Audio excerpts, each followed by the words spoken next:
It's been a couple weeks, but we're back, mostly healthy. It's This Week in Film, the weekly podcast where we get together, talk about the movies we've seen over the past week, and discuss our illnesses. We're back, baby! I'm Nick Ponto, joined as always by Ray Radaminki Woo! and Matt Vitri. Hello. So guys, how have you been the last couple weeks? Good. Seen a lot of movies. Seen a lot of movies? Really been movie watching. Matt, I've been in a downward death spiral, but saw a lot of movies. you were dying last week too, right? Yeah. Yeah. Yeah, just keep your sickness away from me. You're up Oh, next, done, Ray. right. No, I have a very strong immune system. I used I like to now keep it that it's way. Decimated. Well, we had some time apart. We all saw some movies. Sounds like we're getting back together.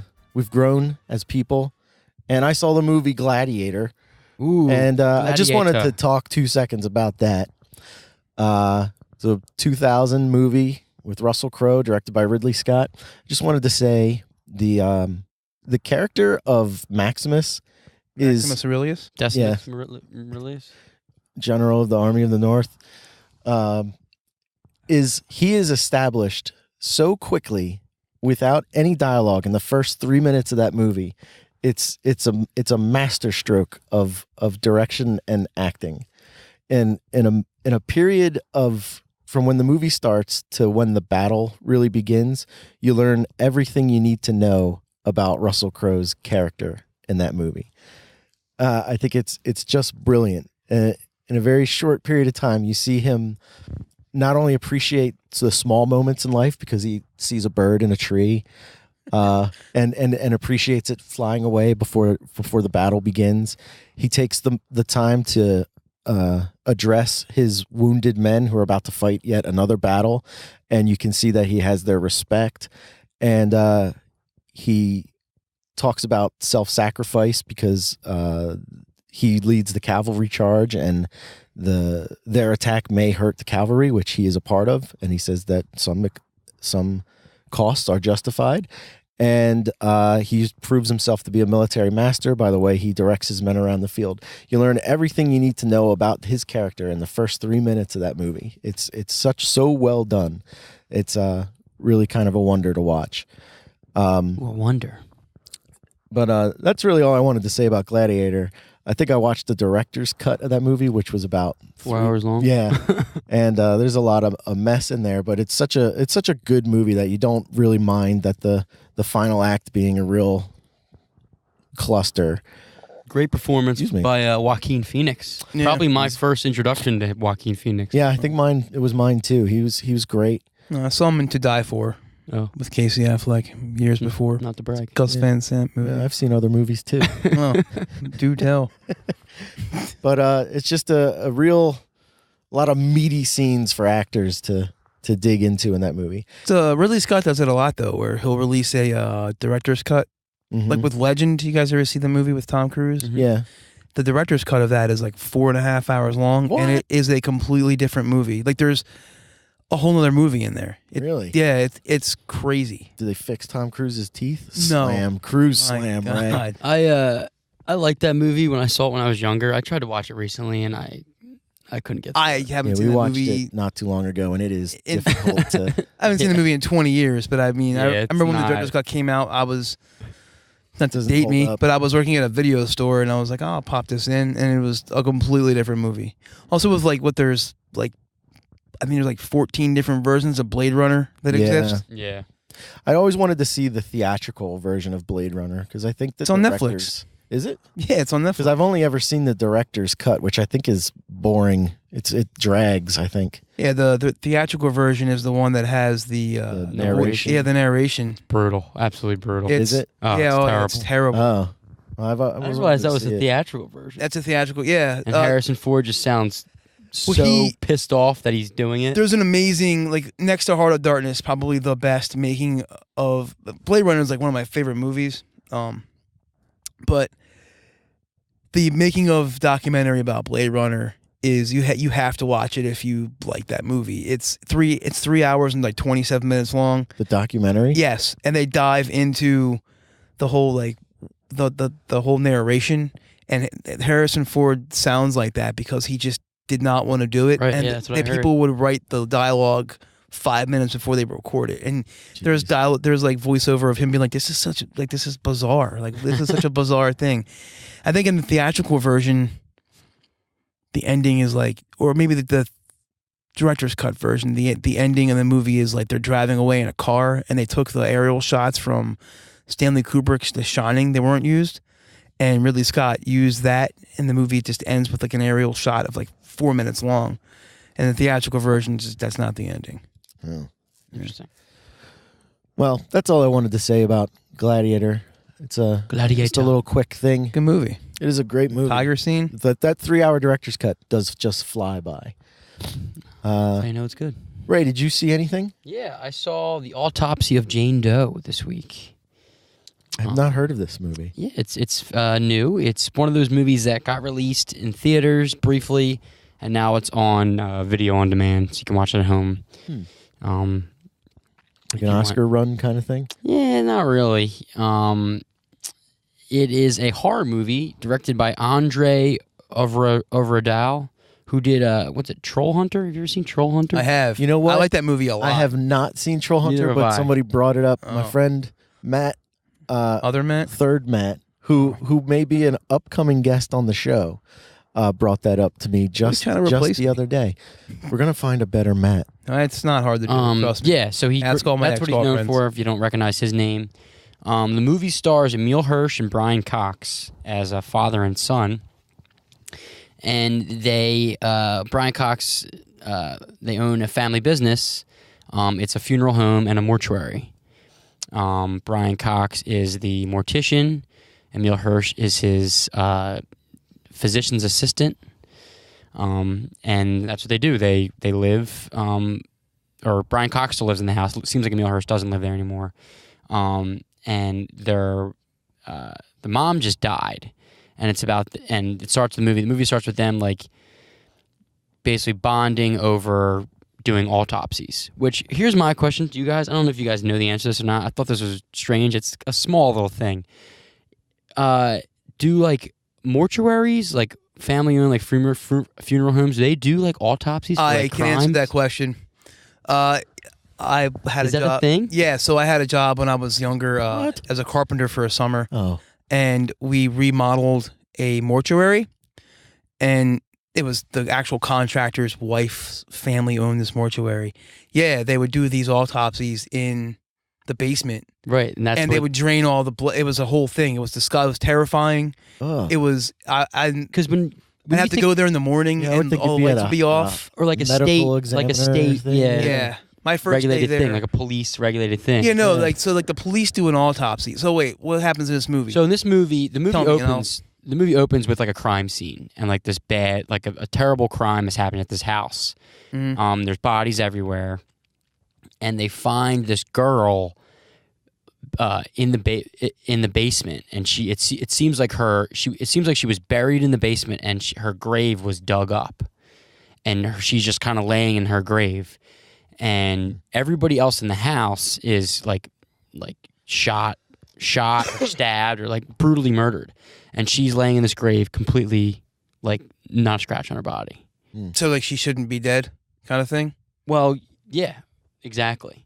So the sheriff of the small town that they live in decides to the movie after that, you see them like they're doing an autopsy on another random body. They're about to go home for the night. It's like late at night, and the sheriff brings in this girl, and he's like, "Can you guys get this done by the morning?" Wait, so the mortuary, like the guy's a medical examiner. He's like a pathologist. No, he's just a mortician. Yeah, that's not. Isn't that strange? That wouldn't happen. That probably that's not. That would never happen. I thought so too. That would. Yeah, I mean, they have a if pathologist do if that. anybody knows Yeah. how this works, like maybe in small towns, that's how they do it. No, like so when you go to like mortuary school, which is like the decision to do that. The decision to do that work on must that be joke. terrible. But you go to the like actual, it's like college, and you go there and learn how to like do all the, I'm not Right. gonna get into it, but you do all the disgusting Embalming and work, stuff like that. yeah, and then you put makeup on everybody, and that's what you do in the mortuary. You don't you're not a pathologist. Like, you're not trying to solve a crime. Right. Well, that's one of the main things here is Emil Hirsch is obviously upcoming and he's learning how to do this. And he always is trying to look into the story of the person, how the person and like what happened. And his father is always tries to drill into his head. All we're supposed to find out is how they died. We're not supposed to find out the circumstances or anything just had the cause of death. That's all we're trying to figure out. Don't get personal. Yeah, Right. you go to So anyway, you go to medical school to become a pathologist to figure out how people die. Study of past. So anyway, getting into this movie. So it's late at night, they're about to knock off for the night, and the sheriff brings in this girl, and they don't no idea what the time of death is. The sheriff's like, we found her buried in the basement. She had to have been there for a while, and they're looking at this girl and they're like, her skin's perfect. She's got no decay on her, and weird stuff starts to happen while they're doing this autopsy. They find strange things. There's weird stuff going on in the house. It's the first half hour to 40 minutes of the movie are very good. Just with the unknown. The movie kind of starts to unravel a little bit towards the end. It's only like an 80 minute movie, so it's pretty quick.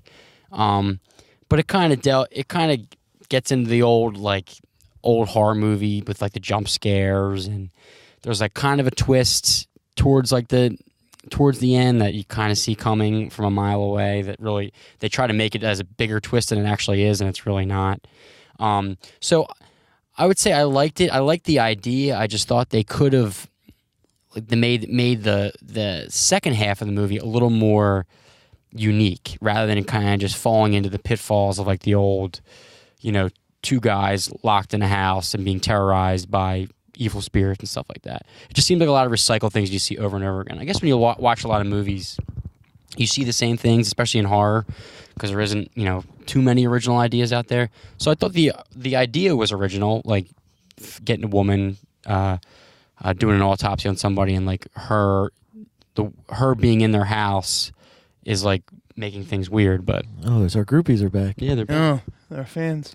But other than that, I thought it was just okay. I mean, I would definitely recommend it. It's short, it's fun, but it's nothing to write home about. All right. Yeah. Worth watching, I guess, at least. And that's all I have to say about that. All right. And Matt, what is the small budget movie that you wanted to discuss this week?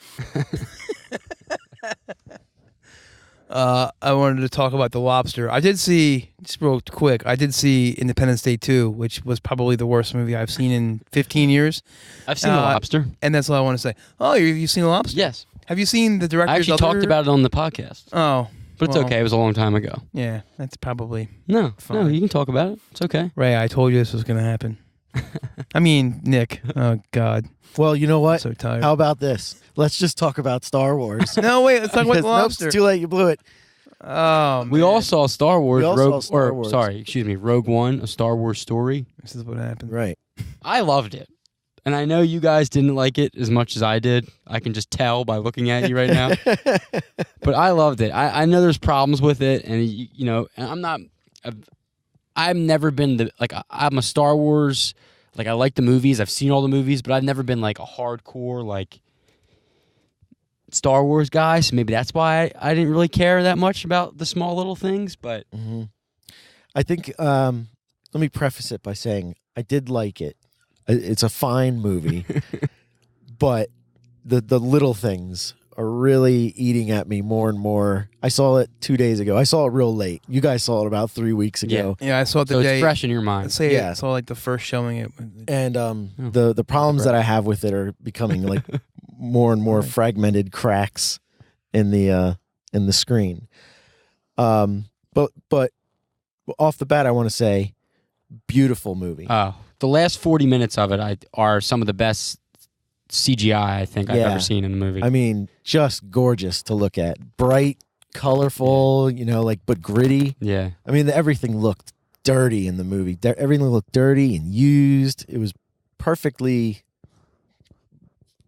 color. Yeah, it was beautiful.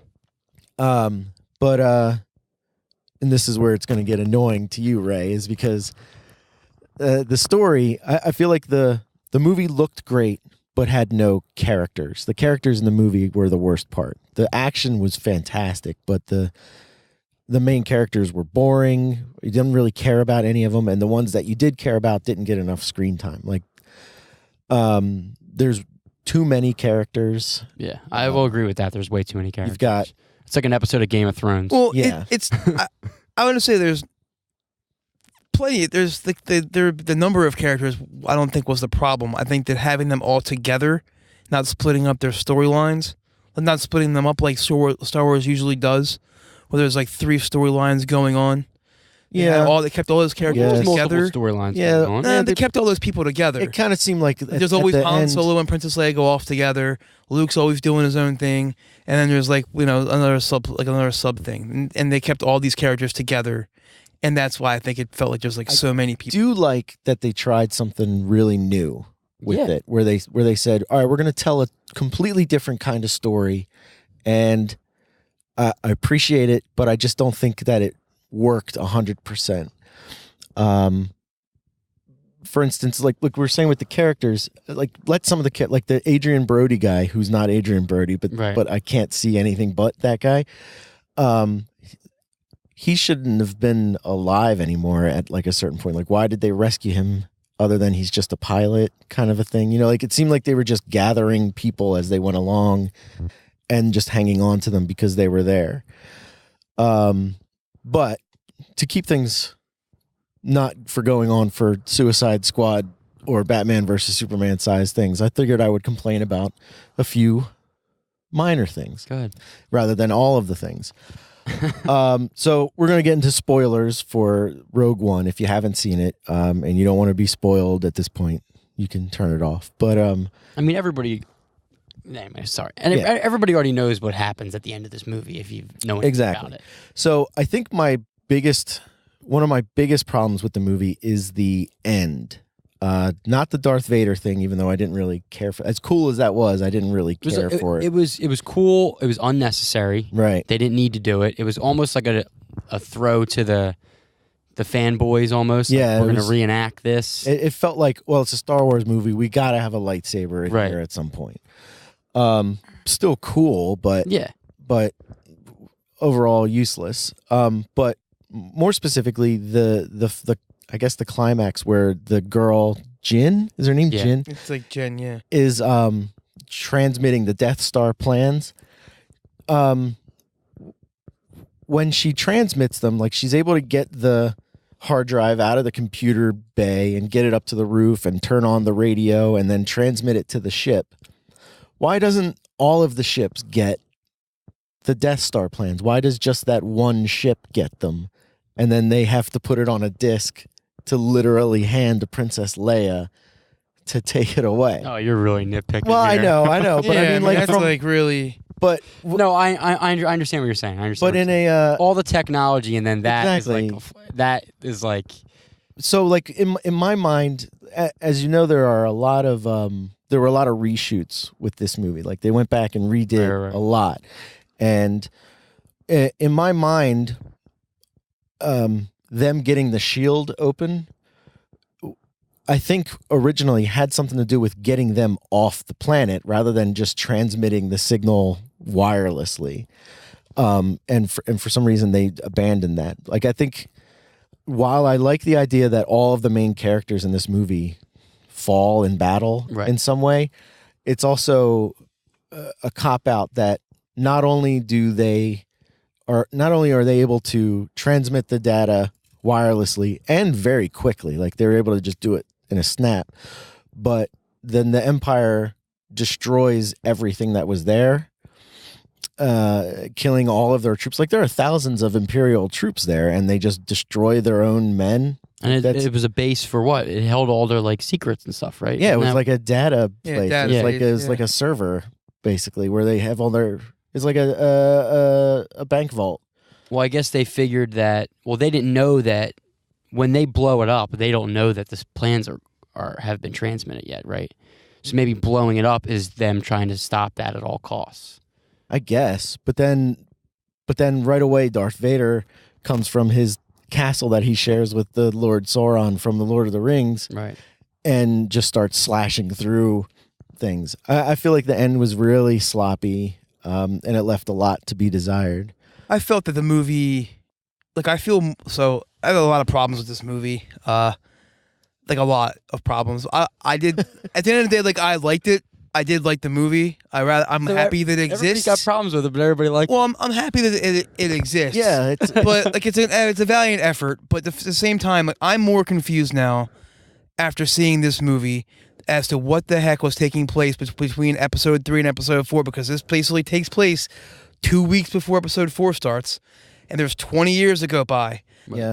I thought that the rebellion was already was established and going. I didn't know that it just popped up like 3 weeks before the episode 4 started. It was established. Well, it wasn't, because like they're giving up. Like there's like a little bit like they're not, and also like who's like I would like to like get into like who's funding the rebellion. Yeah. That's a, yeah. No, I just need I an know what answer you're for saying. that. Like, That's all I like. Yeah, I just need an answer. So boring. Like, now. no, it wouldn't really have been, because it like you could have easily had a scene. What the movie didn't have was any Senate hearings or conversations. Well, no, about the Senate. movie complained it about, didn't, it didn't need Senate hearings. You just need one scene of like the Jimmy Smith's character, which was terrible. Which by was the way. terrible. Yeah, why did they choose But you him? need, because he's the guy from the episode prequels. 3. No, I know, but like why? Because George Lucas doesn't know how to cast a movie or make a movie anymore. So What did he do with this movie? well, you have to go off of what he created in the asinine Yeah. prequels. But I'm So- saying of all the people from Revenge of the Sith, like Because that was his part. That was what he was. He was a leader. Like his character in the canon becomes like the leader of the rebellion. no, So, yeah, I know, but you could have easily like I like how they tied up revealed a him. lot Like, of. who is it? You're like, oh, Yeah. Yeah, Yeah, he walks out of the shadow. He looks. It's First like- off, he looks like- so old. he's like an old man's Benjamin Bratt. Like you're like, oh, Jimmy Smith is Oh, here here we go. again. Great. But but like the little camera wink where he's like, "I've got to head back to Alderaan." Wink. right. You'll never see me again. Yeah, I'm gonna get blown to bits. But yeah, so that to me, like, I'm more confused as to what Darth Vader was doing for 20 years and what was going on between episode 3 and episode 4, because they really don't establish that at all. Well, maybe they Also, will in another the- spin-off. Yeah, I'm sure Who they knows? will. Maybe those Han Solo movies will take care of that. But also, the first 10 minutes of this movie, you bounce to like 5 or 6 different planets. Yeah, And I'm a like, lot I of don't need planet it. Like, hopping. come on, I don't care where we are. Like, I did like the fact that, like, Would you rather them not show you, not put on the screen where you are? I would like them to have, like, written a better movie to not have to jump 5 or 6 different planets. See, the thing about like them going to the different planets was a lot of the planets they went to were very similar. Like I mean- it seemed like they were on the same planet, Yeah. and it was just so that they could blow Well, it up. they would go to a planet for, like, a 30-second scene, and you're Yeah. like, well, I don't know what this established. And you're There like, was I a don't lot of- understand what's going on here. It was a movie that it felt very big, but they moved around so much and so fast that it didn't matter that they're traveling across the galaxy. It felt very much like an episode of the cartoon that was 2 hours long.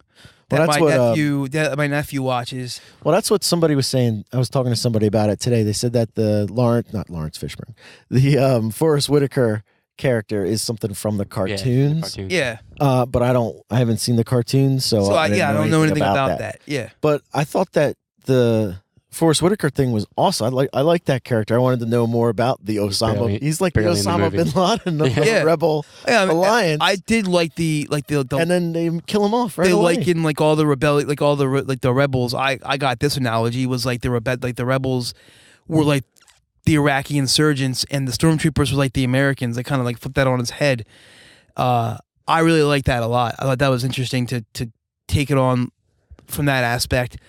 I mean, there's very much. I mean, I thought that the battle sequences themselves were fantastically done. It was awesome. You can't For a deny Star that. Wars movie, for any movie, it was. I mean, it was very good. The ground. It was going from the ground to the sky, back Yeah. and forth. But Everything. a lot of perspective from Yeah. the ground with like a lot of like Yeah. overpowering Imperial stuff, like a And- lot of great visuals. Like Nick and I were talking about this earlier. I was saying like how in the prequels, like they CGI the aliens, and in this movie they CGI'd the humans, and Yeah. it really really bothered me. I didn't like the Tarkin. Like, why does the Yeah. CGI character have all of the dialogue in the first 20 minutes of the But movie? how do you make a movie You just On the Death- you can't just recast the guy. Yeah, but then if you recast him, people are gonna have problems with that too. I mean, I don't know. I mean, the Princess Leia thing wasn't necessary. They could have just put the back of her head. They didn't need to show her face. yeah, but also like I felt like That was unnecessary. The Tarkin thing. you're gonna make a Star Wars movie where you don't have a reference, like where you don't have.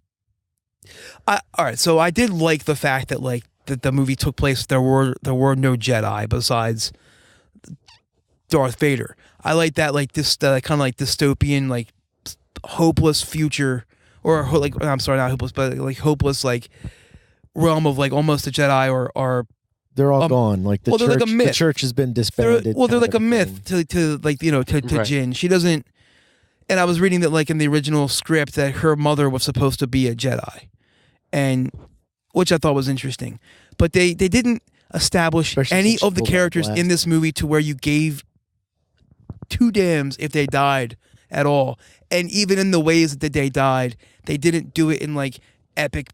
Other than maybe like one or two characters, they didn't do it in like epic ways. It was just kind of like, oh well, I'm gonna get blown up now. Yeah. Now, now, it reminded me of like the way that these people were dying. I kind of was like laughing a little bit, because I'm a psychopath. But like I was laughing because it felt like a bad horror movie. Like all of a sudden, where people were just dying just to die. It's like, oh, we have to get rid of these people. Yeah, I agree that it felt like they were just trying to think of reasons to get rid of some of the characters, and a lot of these characters you don't really care about in the first place.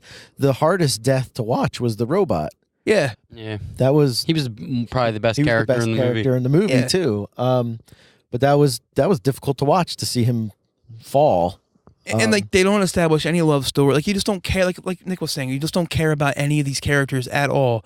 And they very much could have spent 10 more minutes of a movie and made it and established all these characters. If you're gonna keep the pilot around, give him a backstory to where like he's redeeming himself or something. Yeah. Not like not like screw up with his head and maybe he's gonna do it. Maybe he's Yeah, not. but like and then they do that whole scene where they screw with his head, but then nothing ever he's comes of 20 that. minutes. Hey, he's fine. He's fine. He's just kind of a weird guy, and he's got cuts on his head. Yeah. But I mean, Weird guy with cuts on his head. all that being said, I do agree that I'm nitpicking a movie, but I just feel like it's a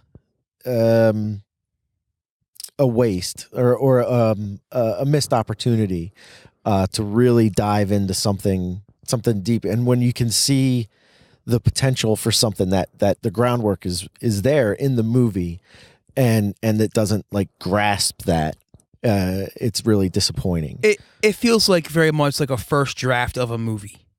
Like that's kind of my problem. Yeah, Apparently, the problem- it's like the third problem- draft. Yeah, well, Fourth there draft. probably should have been draft, like yeah. 17 because like there's Be interesting to see what the original movie was. Yeah. because they filmed it. well It was done, and then they went back and chopped it up. Yeah. those So what did the they went first back one look and like? reshot it, and Well, I mean you've seen those the, you've seen those previews. I was talking Yeah. about there's that awesome shot in the one preview where Ben Mendelsohn's character is walking along the beach and there's just floating Right. dead stormtroopers everywhere on the Yeah. like in the water. That wasn't in the That movie. was awesome, Yeah, and that a lot of was not in the stuff movie. wasn't in the movies. Yeah. Apparently, the original ending took place on the beach.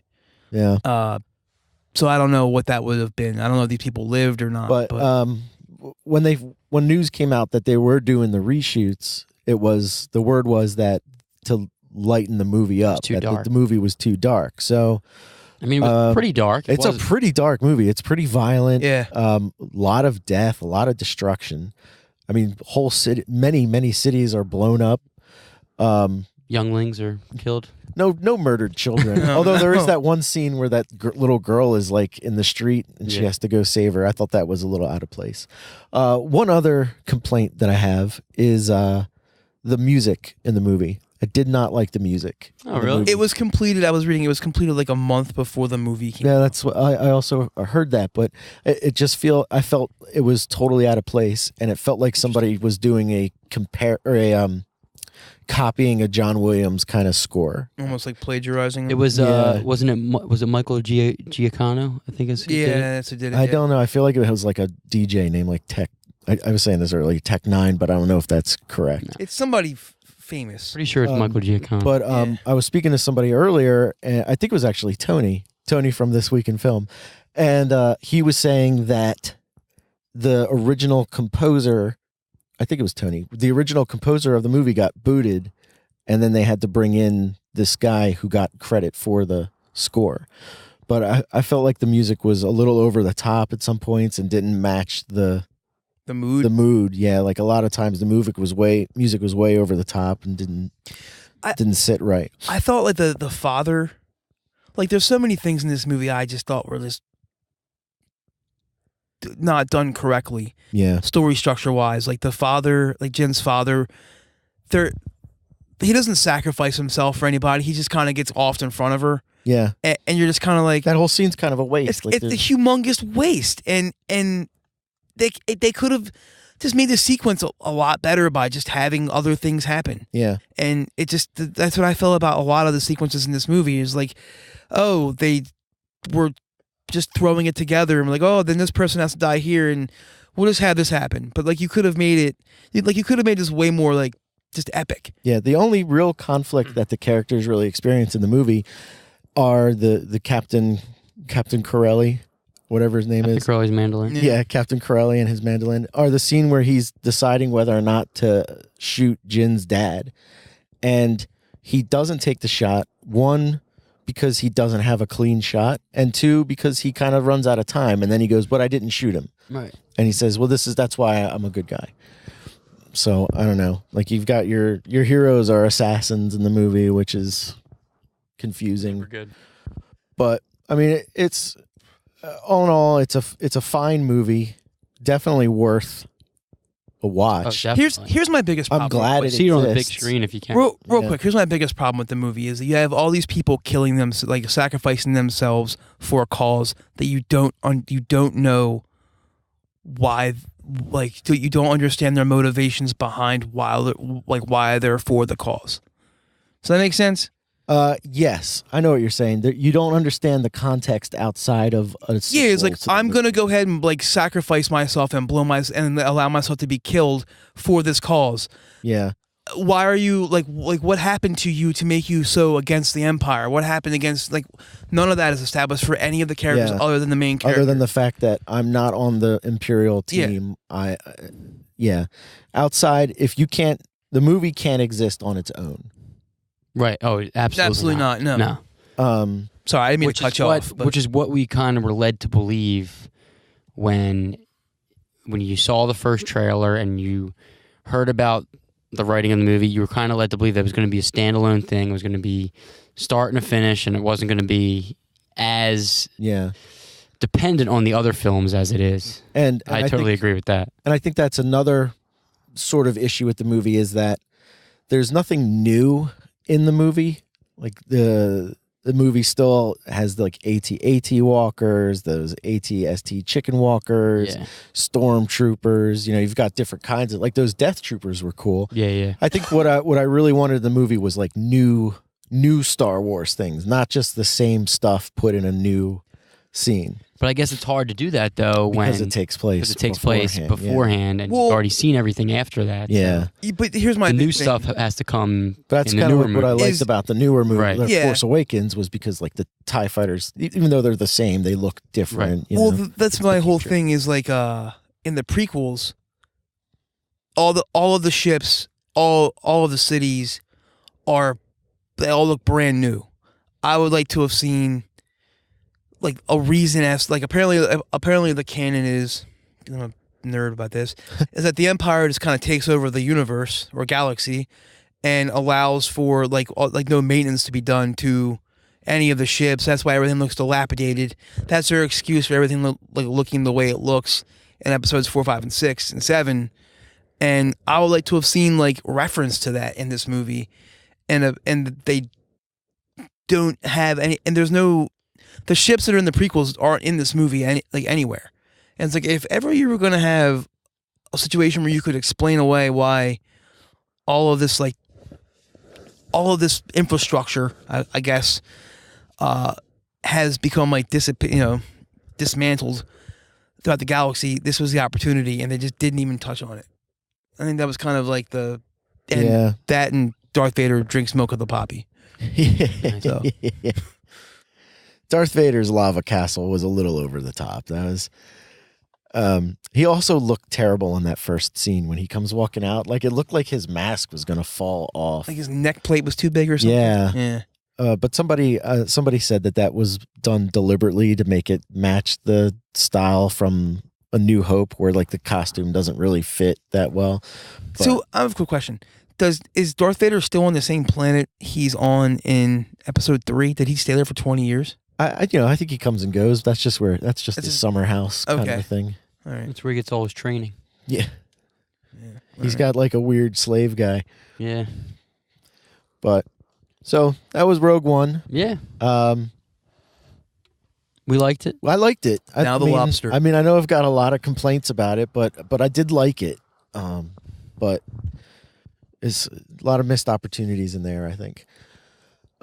So that being said, it's the end of the year 2 weeks ago. We're in 2017 now, but Matt, we asked a question a couple weeks ago about, or you asked your question, which was what are your top 5 movies and least favorite movies of the year? Well, we got a response from a listener on our SoundCloud. Ho-ho! The podcast In Reality, right up my alley. Nice. With the puns. In Reality Film Podcast. They had an answer for the top 5 movies they've saw in 2016. And it goes as follows: Cleopatra, Green Room, Hardcore Henry, Dope, and Kung Fury. I believe Dope came out last year. Oh, they watched this it. year? Top 5 seen in the past all year. all my movies. Cleopatra movies didn't came come out. Cleopatra didn't come out this Right. year. Yeah, Dope came out last year. Dope, I was disappointed with. Really? I thought it was going to be much better than it was. And that's just me. That's just my opinion. Dope was one of the first movies we talked about on the show. Yeah. Tony? Yeah, Tony, Tony yeah. talked about it. Yeah. It's the first time we had to edit the show because Tony couldn't get through talking about Dope. We had to do it like 8 times. It was pretty dope. Dope. Oh, great. Sounds pretty dope. But no, those are good movies. Green Room I- on my list. Green Room's it's on my list. I have not seen Green Room, but I heard Hardcore Henry was fun. Yeah, that was on my list as well as like not one of my favorite. I made like a long list, but that I was talking to Ray about it earlier. I was saying that movie was on my list, not as like one of the best movies I saw this year, but as an experience. I definitely appreciated the attempt of the POV movie. From the eyes. That was interesting. Seems cool, yeah. Yeah, it was just very interesting to watch that. Did anybody else give responses? No, that was the only one. Should we give our responses? I mean, well, we had a lot more than that, but right, we can't get to all. we can't get we to have all big of them. lists, so We had a lot of lists. should we do our top 5s? I know you have way more than that. I mean, Well, you can't list every movie you saw. I gotta look at my list and take 5 of them. All right, I'll give my list. Okay. All right, give one. I'll give one. Give one. Okay. Yeah. But this is no particular order, unless you're going. No, I'm going in. Wait, I'm going to go top 3 in order. In order. Bottom 2 are interchangeable. Holy Okay, crap. so this is number 5. This for is you. number 5. Okay. I'm judging you right now. This is me judging you. Green Room. That's number Whoa, 5? Number 5. Number 5? So yeah, that's my number 5. Okay. We talked about it earlier on the podcast. Was it you who talked about it? No, No, Charlie It was talked about it. Charlie. Yeah. I love the movie. Just if you haven't seen it, it's one of those movies that's hard to explain. It's like a horror film / It's very punk rock. hostage film. It's very like there's maybe like Yeah. 5 movies ever that felt Patrick Stewart is punk rock awesome ever. in it. That movie definitely feels like very like in your face. The late great Anton Yelchin Anton Yelchin, Oh, who died right, yeah. an early death. hit by his own Jeep. Ray, you have a Jeep. I do. Be careful So out there. what is your 5? I gotta look at my list. It's on your phone.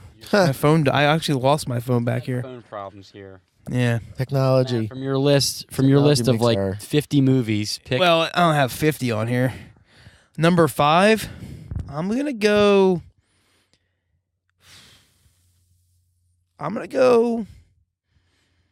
Hell or High Water. Ooh, Number almost 5. made my top 5. Oh, didn't not. make Did it. Did not oh. make it. No. My God. Movie that I enjoyed a lot. Okay. You have anything else to say about it? I like the movie. I saw it on my birthday. Shout out to my Great. buddy Steve Barnes who came with me. All right, Steve Barnes. And Yeah, I like the movie a lot. Chris Pine's great. Jeff Bridges is great. It's written by the guy who played the chief of police, Taylor Sheridan. Yeah, on Sons of Anarchy. And he also wrote Sicario. He also wrote Sicario, and he's writing a Sicario sequel, which I'm hyped up for. A weird movie They're to make not a sequel about. They're not bringing back the Emily Blunt. No, Benicio del Toro is going to be in it. Yes, right? And Josh Brolin. Yeah, Sicario was one of my favorite movies of last year. I like that movie a lot. Dennis Villanueva, whatever, he can't do any wrong in my mind. We'll get to him in a little bit. Yeah, I bet we will. I'm just trying to put this together right now, but on the fly, off the on cuff. the five, number 5. Come on. I'm gonna say 10 Cloverfield Lane. Ooh, it's on my list. I don't know if it's Interesting. top 5. Interesting you bring that number up. 5. Is that your number 4? Because that's my number 4. Number 4. Number 4. Wow. I thought it was great. It's a fun. I don't know if I could watch it twice, but yeah, after you figure out the ending, it kind of ruins it a little bit. But the experience in the theater was great. Yeah, definitely a lot of fun to watch. And watched it with a lady friend at the house. How did the date end? Like all my dates end. Me stumbling over my words and them leaving awkwardly to a swift handshake. All right, so that was my number 4. 10 Cloverfield Lane. Yeah. All right, Matt, what's your number 4? Oh, I need to see my list again. Oh yeah, I forgot about Matt's list. This is gonna be awkward every time. I'm gonna go with number 4 on the list. Oh man, if I keep 1, 2. Well, while you're looking, Well, number 4 is gonna be for me. I'm gonna go with The Lobster. Ooh, wow, Lobster. really? I did like The Lobster a lot. Wow. I like the tone of the movie. Oh yes, great. I love the director. I saw The Alps and I saw Dogtooth. Love both those movies. But The Lobster I thought was fantastic. The end I thought was perfect. I had a huge problem with the last half hour. You seem like the kind of guy that would. I love the story structure. I love that it went completely non-traditional. That was it felt very original. The story in and of itself, the world that they've built in the movie is, I think, very interesting. Like it's the best. It's amazing. It feels like a Spike Jonze world. Very Spike Jonze. Yeah, but I thought the last 25 minutes of that movie where it just kind of the story just kind of changes. It makes a complete left turn. It does. And goes in a completely different direction. Yeah, but it makes you it definitely, there's so much going on in that movie, and it's talking about so much about love and relationships, and you get tired of someone, and you the fact that she become, I'm not going to get into any of this stuff right now, but the fact that she goes blind. And all of this stuff, very psychological. Gave that away. I mean, whatever, It's movie's like a year old at this point. Yeah, Colin Farrell's fat in the movie too, all right? I thought the first act of it was hilarious. I was cracking up the whole time. Yeah. Because they were not trying to be funny, but it was funny. Yeah, it goes from dark comedy to regular comedy, and I just thought that I love who's that actress from Blue is the Warmest Color? Leah Seydoux. Oh, she's yeah. Marry me. All right, Nick, number 4. So I'm kind of torn on this, but I'm gonna have to go with the Barkley Marathons. Wow, good Race one. That Eats Its Young. I thought that was a great documentary. It's about what's it? It's 80-mile trail run, ultra marathon. Mm-hmm. How many people? 5 people will finish it or something? I think less than 10 in the 20 years that the race has been going on. Just a great documentary, very, very entertaining to watch. I watched it twice in one day. I loved it. Yeah, I liked it a lot as well. Ray, number 3. Number 3. Nocturnal Animals. Wow. Ooh. Okay. We talked about it pretty recently. I missed that day. But you saw it as well. It's on my list. One of the most unique movies I think I've ever seen. I love everything about this movie. Story within a story. Within a story. Within a story. Some characters playing multiple roles. Very, very good. Very, very raw and dark at some points. Definitely not for everybody. And one of the weirdest opening credit sequences of all time. Yes. Or, in my case, sensual. Okay. All right. Matt, your number 3? My number 3, I am gonna go with. Let me see this one more time. I gotta make sure all right, before I dive in and make this. Dive in here. Top 5 is hard. I'm gonna go number 3 with. This is tough. The Secret Life of Pets. No, was that from this year? I see that. No, How was it? God. I kind of like was half watching it. A lot of pink butts. Top 3, I'm gonna go with number 3. I'm going to go with. Pink butts. It's unnerving. Oh man, this is tough. Yeah, number 3. It's gonna be. Where is it on this list? Did I not write it down? Oh, you didn't even write it on the list? It can't be that important. I'm gonna go number 3 with Deadpool. Ooh. Oh, that's my number 3. Oh wow, Movie I have yet to see. Really? Are you serious? Oh man, Doesn't interest me at all. Oh, Deadpool was great. that movie is fantastic. Yeah, I loved it. That's mine. That's what I was gonna say next. Wow. If I wasn't a pretentious piece of whatever, it might be my number 1 movie of the year. Oh, okay. Well, you Yeah, guys liked it? Yeah, it's a lot of fun. Yeah, Very dark comedy, right? I don't know if it's very raunchy, dark. raunchy. Yeah. Raunchy. Yeah. Fourth wall breaking. A lot of fun. It's the best X-Men movie, in my opinion. I would think it would go All right. Deadpool and then Days of Future Past. All right. So number 2. My number 2. So my number 1 and 2 were very hard to pick. But It's not The Bachelor. You can just pick movies. what? Nothing. My number 2 movie this year was Midnight Special. Okay. It's on my list. You're looking at my list. You see my list. I'm not looking at your It's on list. there. I'm looking right Well- at you when I said it. Little Jeff Nichols. I was enamored by it. Before I saw the number 1, this would have been my number 1.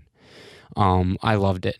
I loved every second of it. The opening sequence, which is I guess like 5 minutes or so, like floored me. Like I was in the movie theater like so like on edge the entire beginning of the movie, and then like when the title card comes up, like it says Midnight Special, I like my jaw dropped. I was like it was just like it's just like my type of movie. Yeah.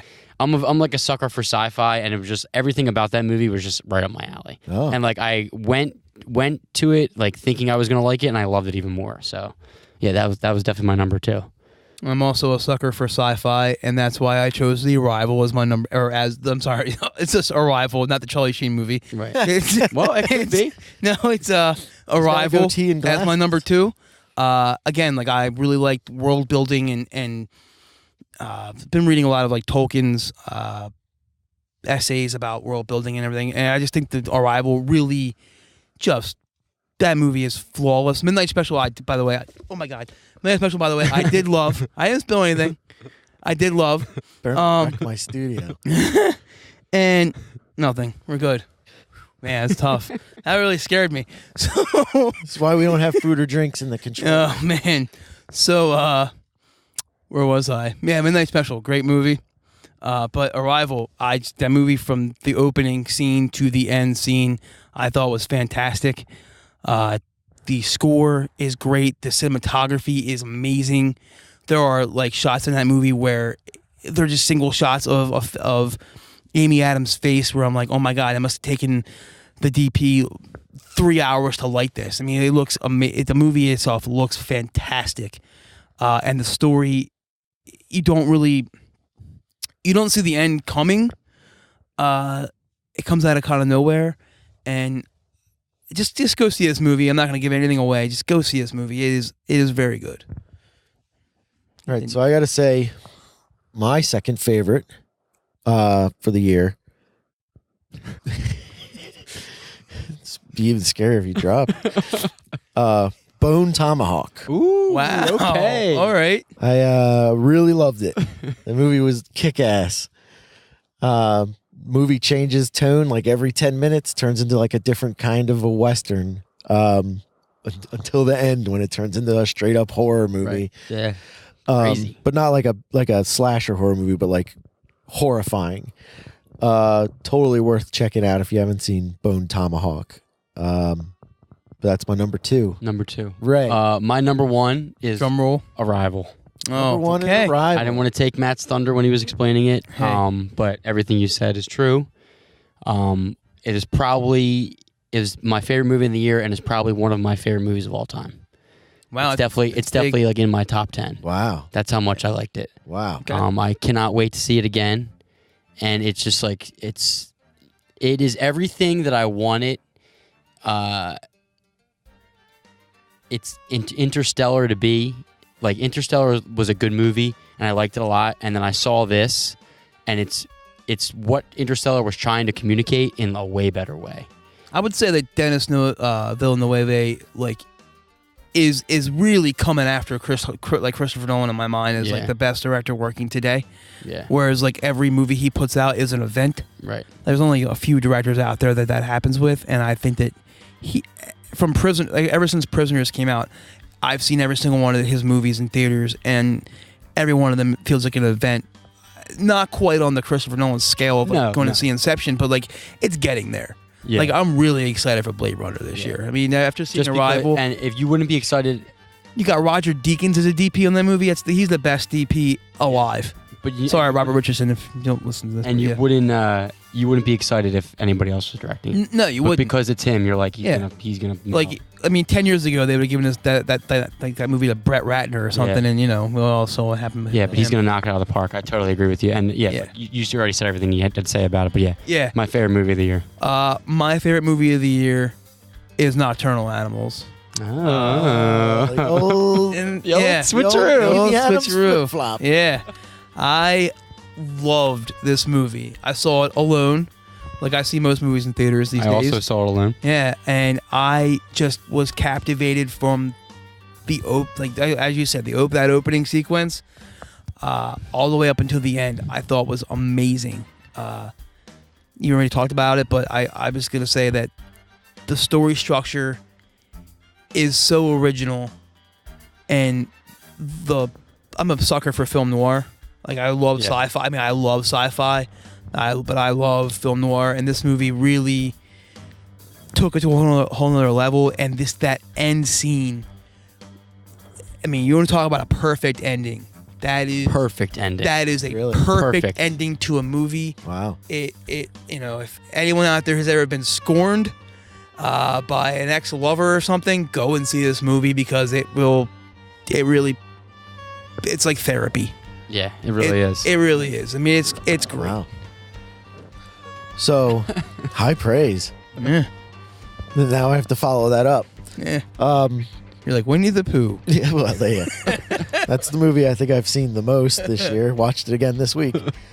So I'd be remiss if I didn't give an honorable mention.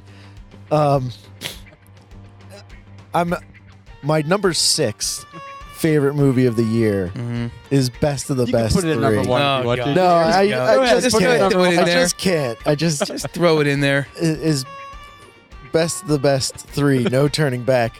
I am not kidding. The most fun I've had watching a movie in a really, really long time. But I'm going to have to say my favorite movie of the year, I'm scrolling through this list. I'm going to have to say Predestination. Ooh, which I still haven't seen. Wow. Ethan Hawke, I right? saw Yeah. that movie. I really, really liked it.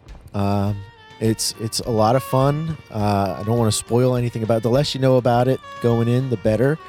But jaw-dropping twists and turns where you're like, no way kind of stuff, I didn't see it coming. I didn't know anything about it going into it, and I really liked it. So Predestination, I'm going to have to say number 1 right now. Although the minute I drive away, I'm going to be like, God damn it, no. Yeah. Kind of a thing. But I'm thinking already, like, how did Don't Think Twice not make my list? But it didn't. But Wait, the My particular movie. the movie sucked. The movie was oh, great. you saw that? I haven't seen it. That I movie still haven't was seen great. Sleepwalk. I hated Saw that Q&A with him and Julian Jacobs. I was just annoyed. I was annoyed by that. You know what? movie. You I don't know, what the why. problem was with that movie? But I don't know his name. The guy from the Keanu movie. What's that guy's name? Keaton Michael Key. He was the worst thing in the. Yeah, I'm not gonna get into this, but like, he was the worst thing in the movie. He ruined every scene he was in. Every scene he was in. Yeah, I just didn't care for it. I don't really care for Mike Birbiglia either. That's probably why I didn't care for it. Okay. You just hate good things. I guess I do.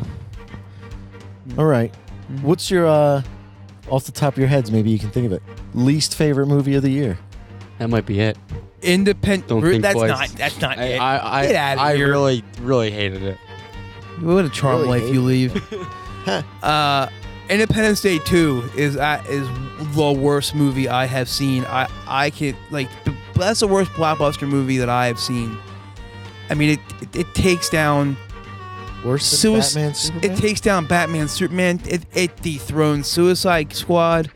It is about Suicide Squad. it is the worst movie. It is laughable. It looks like just no one cared. It looks like, oh, Will Smith's not gonna be in the movie. Let's make it anyway.